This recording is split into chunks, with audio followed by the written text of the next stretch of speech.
let's discover together what fingers on our bow hand help us to control or manipulate our sounding point. The sounding point is the official word for the highway, where your horsehair contacts the string, the sounding point, okay? So to illustrate this, what I want you to do is get your violin up. You can put your hand on the shoulder. You won't be needing your left hand. And put your bow clear out here at the tip, like clear out here over the fingerboard where you'd never, ever, ever play, okay?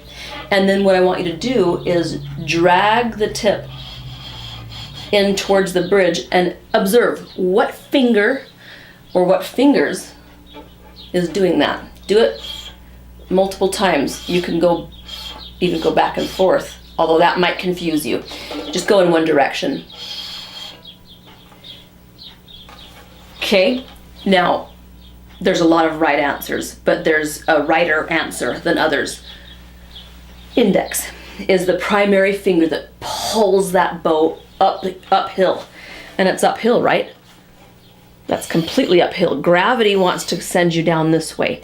Index finger needs to constantly be maintaining your sounding point by pulling it in slightly. Okay, but other fingers are helping. Can you guess what primary finger is opposing that index finger? It's like little rowboat guys. The index is rowing this way. Pinky is always rowing in the opposite direction. So when the index finger is pulling in, pinky is pushing out. When index finger is releasing, pinky's going in the opposite way. You don't need to worry too much about that. Just plant that seed in your head. Know that index finger is your controlling finger for the sounding point. Pinky should automatically be there to oppose the index finger. This is why I teach my students to hold their pinky on the inner octagonal, not on the top, because that gives pinky the rowing power he needs. If he's on the top, it's just going to slip off constantly. Okay, so train your pinky to sit on the inner octagonal of your bow, of your frog, and then just start feeling the opposing rowing motion of these two guys. And of course, in the middle of it all is your thumb. The thumb is the fulcrum upon which these guys row. The thumb could be considered maybe the loop thing that the oars go through that holds the oar in place. There we go. There's an analogy for you.